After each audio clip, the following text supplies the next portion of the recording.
YouTube online classes most welcome. आज हम बात करेंगे गंगा नदी के जो फॉर्मेशन थी पार्ट 2 पर। तो अभी तक हमने देखा गंगा नदी उत्तराखंड से निकलकर पश्चिम बंगाल में और वहाँ बांग्लादेश तक जाती है। तो बेसिकली जो गंगा नदी है तो वो निकलती कहाँ से है? गंगोत्री नदी से। गंगा नदी जो है गंगोत्री हिमनद से निकलती, गौमुख स्थान से निकलती है। तो जब यहां से निकलती है तो उस समय इसका नाम होता है भागीरथी। और वहां से 3 चोटियां और हैं, नंदा देवी, त्रिशूल पर्वत से नदी निकलती है, उसका नाम है अलकनंदा, जो बद्रीनाथ के पास संथोपंथ ग्लेशियर से निकलती जगह है। वहां से अलकनंदा का ओरिजिन होता है। तो दोनों नदियां निकलती वहां से। अब ये नदियां आगे चलकर कई और नदियों से मिल जाती है और जिन जिन स्थानों पर मिलती वहां पर प्रयाग नामक चीजें उत्पन्न होती है, प्रयाग बनता है। जिससे अलकनंदा जब धौलीगंगा से मिलती है तो विष्णु प्रयाग बनता है। उस स्थान को पवित्र माना जाता है, मेला भी लगता है, धार्मिक स्थान भी है। दूसरा, अलकनंदा जब नंदाकिनी नदी से मिलती है तो उसे नंद प्रयाग कहा जाता है। अलकनंदा जब पिंडार से मिलती है तो उसे कर्ण प्रयाग कहा जाता है। और अलकनंदा जब मंदाकिनी से मिलती है तो रुद्र प्रयाग कहलाता है। और अलकनंदा जब भागीरथी मिलती है तो देव प्रयाग कहलाता है। तो देखा जाए ये पांचों नदियां जो हैं जब आपस में मिल जाते हैं, वाटर मिल जाता है तो कहलाती है गंगा। तो देखा जाए जो गंगा कहना है, गंगा जो बनती है वो ऋषिकेश में अगर गंगा बनती है उससे पहले ये धाराएं जो है इसमें अलग अलग ग्लेशियर से निकलकर ये सब इसमें मिलती हैं। तो बेसिकली देखा जाए अलकनंदा अलग है और ये धौलीगंगा, नंदाकिनी, पिंडार, मंदाकिनी, भागीरथी ये सभी अलग अलग ग्लेशियर से निकलकर नदियां मिलती हैं। इनमें वाटर मिलता जाता है और इनका जो वाटर कंटेंट है, जो वाटर की मात्रा है, पानी की मात्रा है वो बढ़ती चली जाती है। तो इस तरीके से 5 प्रयाग का नाम होता है। तो इंपॉर्टेंट क्वेश्चन पूछ सकता है कौन कौन से 5 प्रयाग का निर्माण होता है नदियों के मिलने से? विष्णु प्रयाग, नंद प्रयाग, कर्ण प्रयाग, रुद्र प्रयाग, देव प्रयाग। अब क्वेश्चन उसमें आ सकता है प्रयागराज भी आ सकता है उसमें, तो वो उसमें नहीं होगा, प्रयाग बाद में बनता है। अब इनमें किसके बनने से, किसके मिलने से कौन सा बनता है? तो अलकनंदा के साथ जब धौलीगंगा बनेगी तो विष्णु प्रयाग बनेगा। अलकनंदा के साथ जब मंदाकिनी बनेगी तो नंद प्रयाग बनेगा। अलकनंदा के साथ जब पिंडार मिलेगा तो कर्ण प्रयाग बनेगा। और अलकनंदा के साथ जब मंदाकिनी बनेगी तो रुद्र प्रयाग मिलेगा। अलकनंदा के साथ भागीरथी मिलेगी तो देव प्रयाग मिलेगा। और ये पांचों प्रयाग मिलकर गंगा का निर्माण करते हैं। गंगा और यमुना जब इलाहाबाद में प्रयागराज मिलती है तो वहां पर वो स्थान नाम कहलाता है प्रयागराज। तो इस तरीके से कुल 5 और प्लस मिलाकर 6 प्रयाग का निर्माण होता है गंगा के द्वारा। अब दूसरी जो गंगा बहती कहां से है? तो गंगा का देखा जाए कि जो ओरिजिन है वो उत्तराखंड से हुआ है। उत्तर प्रदेश में सबसे ज्यादा अधिक लंबाई गंगा के बहने पूरा का पूरे स्टेट में क्रॉस करती है। तो देखा जाए बिहार का भी हिस्सा आता है, थोड़ा सा झारखंड आता है। तो झारखंड का सबसे कम हिस्सा है और उसके बाद पश्चिम बंगाल में जाकर ये सागर से मिल जाती है, इस तरीके से बहती है। तो किस तरीके से बहती है? तो देखा जाए गंगा में अगर हम देखें सबसे पहले कौन सी मिलती है? रामगंगा का मिलन होता है, या फरुखा जाकर मिल जाती है। इसी में शाहजहांपुर में जाकर खकरा वो नदी बेसिकली जो है देवा नदी है, उस देवा नदी में जाके वो मिलती है उसमें, जिसे वहां गर्रा कहते हैं। गोमती नदी मिलती है यहाँ पर जाकर गाजीपुर के पास। घाघरा नदी मिलती है पटना के पास। गंडक नदी, कोसी नदी। अब इसमें जो देखा जाए बाईं तरफ से मिलने नदियां रामगंगा, गोमती, ये देखा जाए हिमालय के रीजन, ये तो गोमती नदी पीलीभीत से निकलती है तो मैदानी नदी है और मानसूनी नदी है। रामगंगा जब नैनीताल के पास से निकली, बिजनौर के पास से निकली है पहाड़ों से। घाघरा, गंडक, कोसी ये तीनों नेपाल रीजन से निकलने वाली नदियां हैं जो अलग अलग स्थानों से निकलकर गंगा में मिल गई हैं। महानदी बेसिकली जो निकली है तो बेसिकली जो अब हम बता रहे कोसी, तो कोसी को बिहार का शोक भी कहा जाता है क्योंकि कोसी वो नदी है जिसके कारण बिहार में सबसे ज्यादा बाढ़ आती है और बहुत ज्यादा जनहानि होती है। दूसरी नदी हमारी इसमें आके मिलती है महानदी। तो ये नदी बेसिकली हिमालयन रीजन से निकलती है और दार्जिलिंग से होती हुई गंगा में आकर मिलती है। ये ऐसी एक मात्र नदी है जो सबसे पूर्वी नदी है और गंगा में आकर मिलती है। अब हम देखते हैं उसका दाहिना सिरा, दाहिना तट पे कौन मिलती है? चंबल, इटावा मिलती है यमुना से, बेतवा मिलती है हमीरपुर से और के नदी मिलती है बांदा में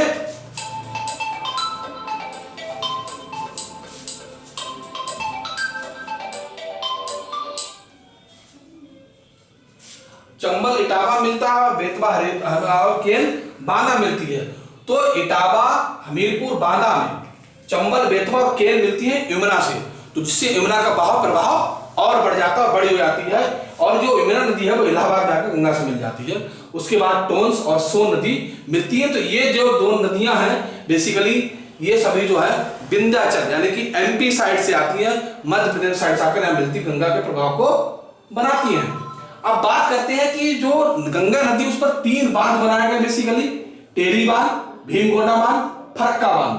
तो देखा जाए जो सबसे पुराना बांध है वो भीमगोंडा बांध है जो हरिद्वार में बनाया गया था।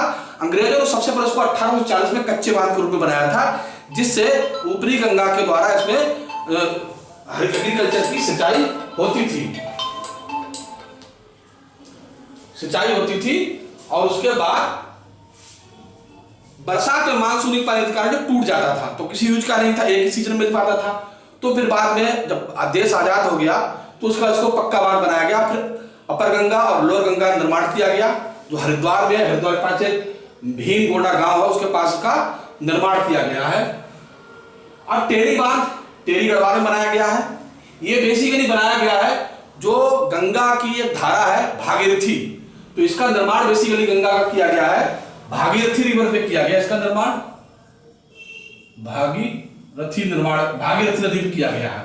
और फरक्का बांध जो बनाया गया है गंगा पे ही बना है, ये बना है पश्चिम बंगाल में। तो इसके निर्माण का मुख्य उद्देश्य था कि कोलकाता में जो बंदरगाह है उसमें क्या होता है सिल्ट का निर्माण, सिल्ट जमा हो जाती थी, मिट्टी ज्यादा गाद जमा हो जाती थी, जिससे जहाजों को आने जाने में दिक्कत होती थी। तो समस्या 1950 से 60 तक बनी थी। उसके बाद फरक्का बांध का निर्माण किया गया, 84 के आसपास का निर्माण किया गया, सन 84 में 78 से 84 बीच का निर्माण किया गया। और फरक्का बांध के बन जाने से 2 फायदे हुए, एक तो वाटर की मात्रा बच गई, फालतू बह के चला समुद्र में, दूसरी जो गाद की समस्या थी और डिपोजिट की समस्या वो खत्म हो गई, और इसका जो पानी था वो हुगली नदी की ओर मोड़ दिया गया है। तो बेसिकली देखा जाए फरक्का तक जो गंगा नदी है और फरक्का के बाद 2 धाराओं में नदी बट जाती है, एक हुगली नदी है जिस पर कोलकाता बसा हुआ है और जाके कोलकाता में जाकर समुद्र में मिल जाती है, दूसरी धारा जो है वो बांग्लादेश में प्रवेश करती है, पद्मा के नाम से जानी जाती है, दूसरी धारा वहां से आती है ब्रह्मपुत्र से जिसे जमुना के नाम से जानी जाती है। ये दोनों धाराएं जो है जाकर वहां मेघना नदी में मिलती है और फिर वहां पर जाकर मेघना नामक ऐश्वर्य बनाती है, मेघना का डेल्टा बनता है। और देखा जाए तो सुंदरवन का डेल्टा है वो ब्रह्मपुत्र और गंगा का डेल्टा है, वो जाकर सब एक ही हो जाते हैं वहां पर जाकर सब, तो वर्ल्ड का सबसे बड़ा डेल्टा है वहां पर। तो इस तरह देखा जाए कि वहां पर बहुत सारी वनस्पतियां भी हैं, बहुत सारे एनिमल्स हैं जो यूनिक पाए जाते हैं।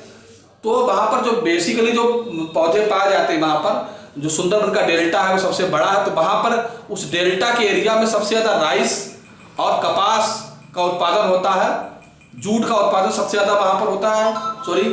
विश्व में सबसे ज्यादा जूट जो बांग्लादेश से होता है और वो बेस जो जूट उत्पन्न होता है वो डेल्टा रीजन से होता है। डेल्टा में इसके अलावा यहाँ पेड़ पाए जाते हैं जिन्हें कहते हैं देवा,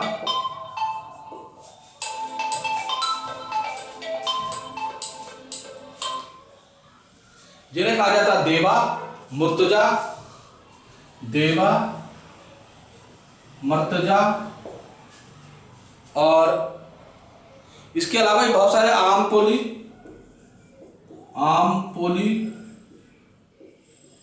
गोरान नामक इसमें जो है पेड़ पाए जाते हैं जो यूनिक होते हैं, वहां पर जो सुंदरवन का जो निर्माण करते हैं। तो सुंदरवन जहाँ मिट्टी डिपोजिट प्लांट उग रहे हैं वहां पर ऐसे प्लांट उगते हैं जो खारे पानी और मीठे जल में दोनों में ग्रो कर सके, दोनों में रह सके। तो गंगा वाटर में बेसिकली देखा जाए तो 140 प्रजातियां मछलियों की है, 35 प्रजाति लगभग सरीसृप है यानी 140 स्पीसीज फिश की है और लगभग 35 स्पीसीज सरीसृप की है। और इस तरीके से देखा जाए दूसरी तरीके से कल्टीवेशन स्टार्ट हो गया पात बनने से। तो इस समय जो वर्तमान समय में है अगर देखा जाए बिहार और उत्तर प्रदेश को मिलाकर 100 स्पीसीज मत्स्य पालन होता है और टोटल जो है उसके अंदर लगभग 375 स्पीसीज पाई जाती है फिशेज की। और उसके अलावा हम बता दें जो यहाँ पर बना फरक्का बांध, तो यहाँ पर एक विशेष प्रकार की मछली आती है, इसे कहते हैं हिल्सा मछली का सीड यानी कि बच्चे उत्पादन किया जाता है, जिससे मछलियां वहां पर बीज उत्पादन में सहायक है बड़ी मात्रा में। इसके अलावा इसमें राफ्टिंग का काम होता है उत्तराखंड में, इसके अंदर जिससे कि वहाँ पर धनोपार्जन होता है। इस तरीके से देखा जाए कि जो गंगा नदी है वो बहुत इंपॉर्टेंट है। 2014 में प्रधानमंत्री जी ने गंगा को साफ करने के लिए, गंगा में लगभग उससे पहले जो है लगभग 3 लाख मतलब 2 करोड़ 90 लाख लीटर कचरा जो है पॉल्यूटेड पानी उसमें रोज मिलता था, और उससे कारण जो गंगा का पानी था उसके अंदर बीओडी की कमी हो गई थी, पॉल्यूशन बढ़ गया था, पूरा का पूरा जो उसका पारिस्थितिकी तंत्र था, इकोसिस्टम था, पूरा नष्ट हो गया था। लेकिन अचानक 2020 में लॉकडाउन में यानी कि कोरोना वायरस की महामारी आने के कारण परियोजनाएं बंद हो गई, बहुत सारी औद्योगिकरण बंद हो गई, फैक्ट्रियां, जिनके कारण इनका कचरा साफ हो गया। इसके अतिरिक्त अगर देखा जाए तो बहुत सारी और चीज जुड़ी हुई है। गंगा का नाम ऋग्वेद, महाभारत, रामायण से भी जुड़ा हुआ है, और इन ग्रंथों में गंगा को पुष्प सलिला, पाप नाशनी, मोक्ष प्रदायिनी, सर्वश्रेष्ठा और महानदी के नाम से भी जाना जाता है। उसी तरीके से संस्कृत के महाकवि थे जगन्नाथ राय, उन्होंने गंगा के ऊपर स्तुति की थी, उसका एक काव्य लिखा था, उसका नाम था श्री गंगा लहरी। तो देखा जाए गंगा के वाटर में जो बैक्टीरियोफेज मिलता है वो डेवलप नहीं हो जाता, बड़ा इंपॉर्टेंट बात है। और गंगा जो है बहुत बड़े एरिया को कवर करती है, जो वाटर की सप्लाई करती है, ड्रेनेज करती है वाटर को, और आर्थिक, सामाजिक, भौगोलिक और पर्यावरण तरीके से देखा जाए इंडिया के लिए सबसे इंपॉर्टेंट नदी है, जो बहुत बड़ी जनसंख्या को पोषित करने का भी काम करती है।